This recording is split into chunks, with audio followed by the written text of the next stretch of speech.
Good morning, class. Are you ready to learn today? Let's start. Models.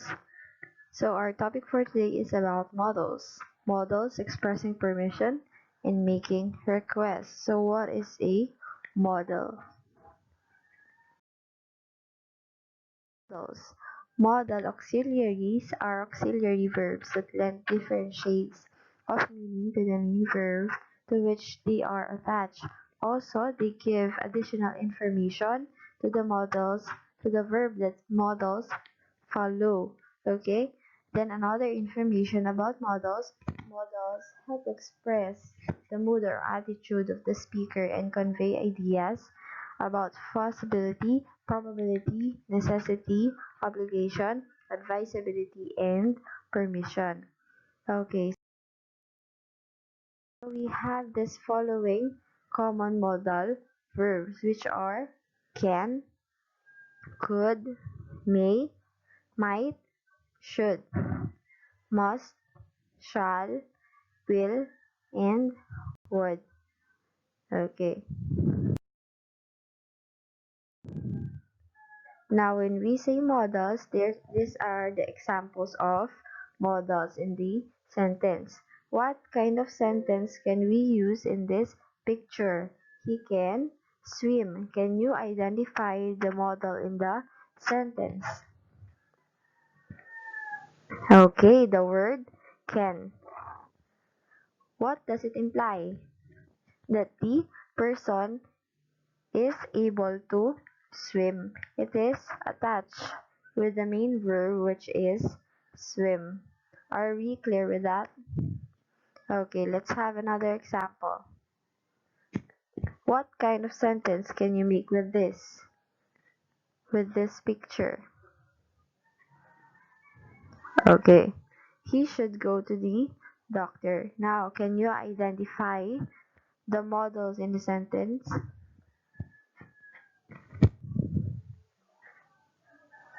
It is the word should. Why? And what does it imply? That this person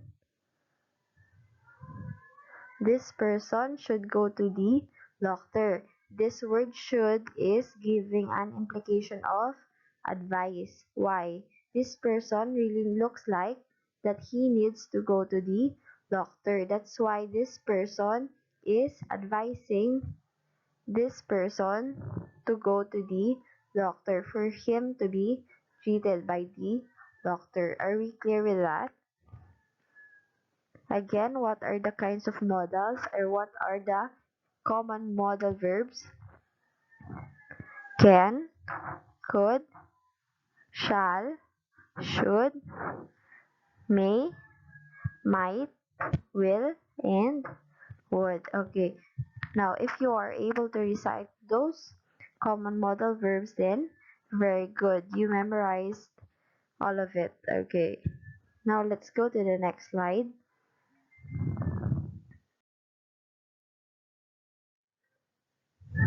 How are modal verbs different from other verbs?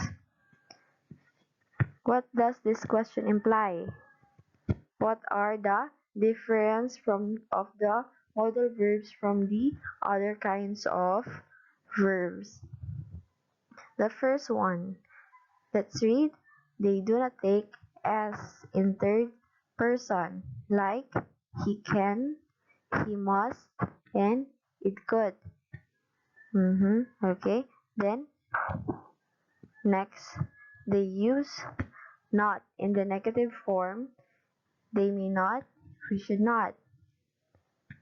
Then they cannot be used in past or in the future tenses. Okay.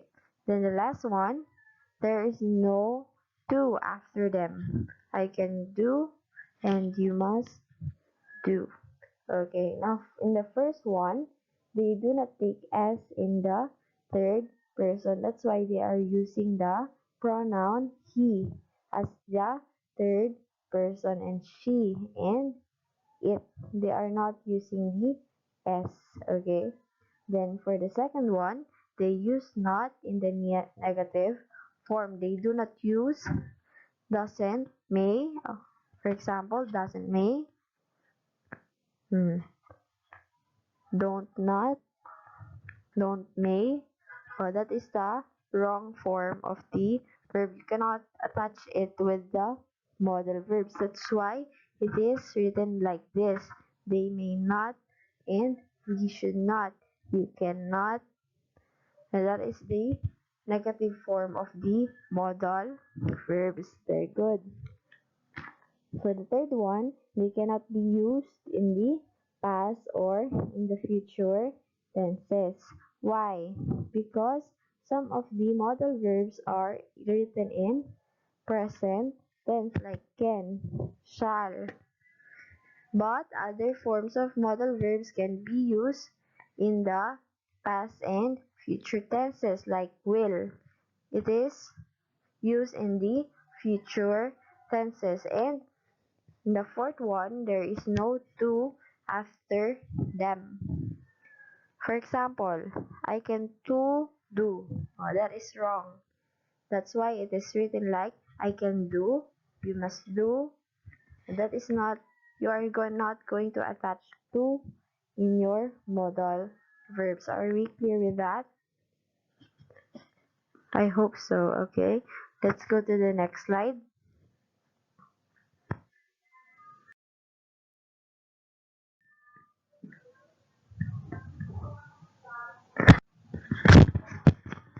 Modals. So what is the structure of the modals? So we have the subject, then modals in the middle, and then the verb. You are going to write first the modals before the main verb. So we have this example. Mary could play the piano. Cassandra can cook adobo. Maria should clean her room. Cody will review her notes before her exam. And Kenneth must not be late for his work. Okay, so can we identify the modal verbs in the sentence? But first, let us identify the subject in the sentence. In the first one, what is the subject in the sentence? If your answer is Mary, then you are correct. Then let's identify the modals in the sentence. Correct. Good. Then the verb is play. Now, are we following the pattern in the sentence? Subject, modals, and verbs?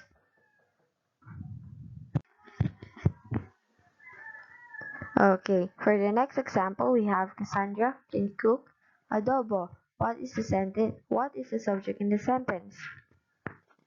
Cassandra. Then, identify the modals in the sentence. If your answer is can, then you are correct. And the main verb in the sentence is cook. Still, are we following the pattern in the sentence? Okay, it does. Very good. Now, for the third example, we have Maria should clean her room. What is the model in the sentence? Should. What does it imply? That Maria should clean her room. You are advising Maria that she should clean her room. Okay, for the next example, we have Cody will review her notes before her exam. What is the model in the sentence? Okay, correct. Will. Now, what does it imply in the sentence? That Cody is reviewing her notes in the future, that she is going to review her notes for their exam, for her exam.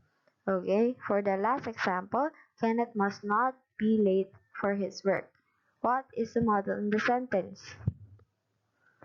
Okay, must not. As you can see, we did add the negative form not in the model, saying that Kenneth should not and must not and cannot be late for his work, meaning must not is showing an obligation that Kenneth should not be late for his work. Okay, did you get that? Okay, now if you have any questions, I am ready to answer your questions. Just let me know by chatting, texting, or calling me. Okay, are we clear with that? Okay, let's go to the next slide.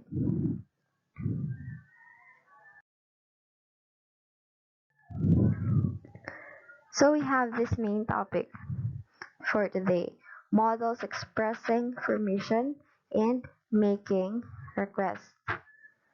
So let us first study the following sentences. Jenny may attend the party on Saturday. Would you like me to carry your bag for you? Then lastly, could I please have a glass of water?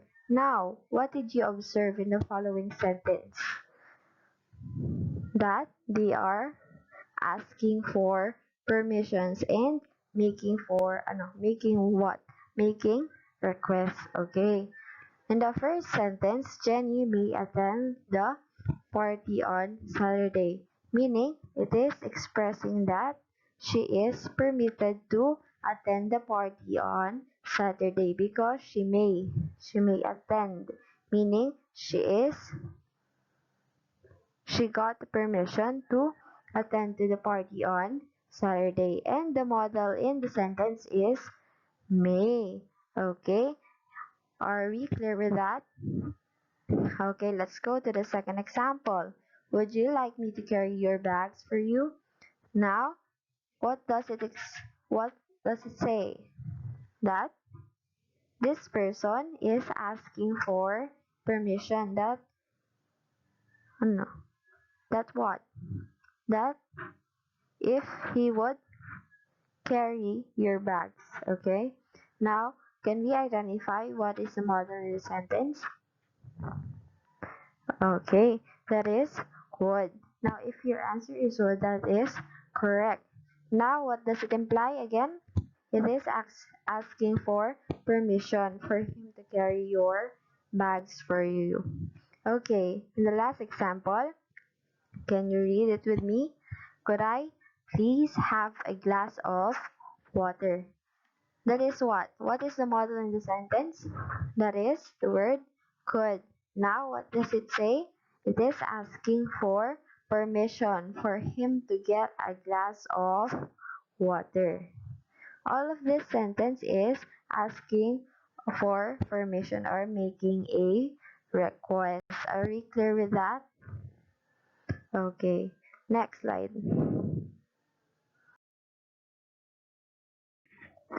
Okay, so we have this models expressing permissions and making requests. You can use models like would and could to make polite requests in English in different ways. So we are enumerating different ways on how we can use this word would and could in the sentence. When you are asking other people to do things, you can begin your request with would you or could you, because without these words or without this construction of sentence, your request will be impolite to other people. It may sound very impolite and they may not accept your request. So you have this example. Would you please carry my bags for me? Now, this is very polite. Why? Because you are using the model would you. Now, without this, it will sound very impolite, like carry my bags for me. You are ordering that person so that he or she would carry your bags for you, and that is very impolite to other people. That's why we are using this word or this set of words for us to be very polite or in making our request to other people. Next example. Could you please give me some tea? Does it sound very polite? Does it sound a polite request? Yes, why? Because we are using the word could you. Then, without this word or set of words, it will be give me some tea. It will sound in order to other people that you are ordering them. That's why remember that when we are having or making our polite request to other people, we are using the set of words like would you or could you to start our request to other people. Are we clear with that? I hope so, okay? Very well, let's move to the next slide.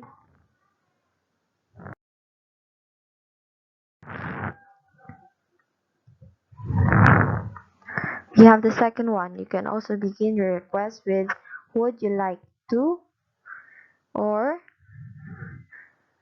it is more polite way of suggesting or requesting something that using than do you want to. Okay? It says that it is more better to use that is better to use would you like to than to use do you want to in the sentence to have a polite request. So we have example. Would you like to dance? Okay. Now, if we are going to replace the word would you like to do you want to, it will sound very informal to ask that person for that person to dance with you. Do you want to dance? It is very impolite. Now, if we are using would you like to, it will sound very formal and very polite to for a man to ask a lady to dance. Okay? Would you like to? That's why we are using the word or set of words would you like to ask in a more polite way. Okay, so we have the third one. We are using would you mind rather than could you for us to ask if we feel that the answer is in negative form, that person may not agree with us. Okay, so we have this example. Would you mind typing this report for me? If you are making a request to other people and you feel such that the answer will be negative, you are going to use the word would you mind, saying that you are considering that they may answer yes or no to your request. Because some people may be offended with your question because you seem like ordering them. But if you would use this set of words like would you mind, you are considering that they may reject your request. And it will be more formal for them and for you also, okay?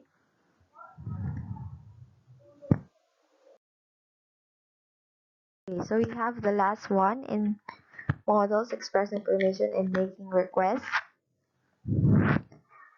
that we are going to use may I and may I for our request because it will sound more formal than using can I or could I.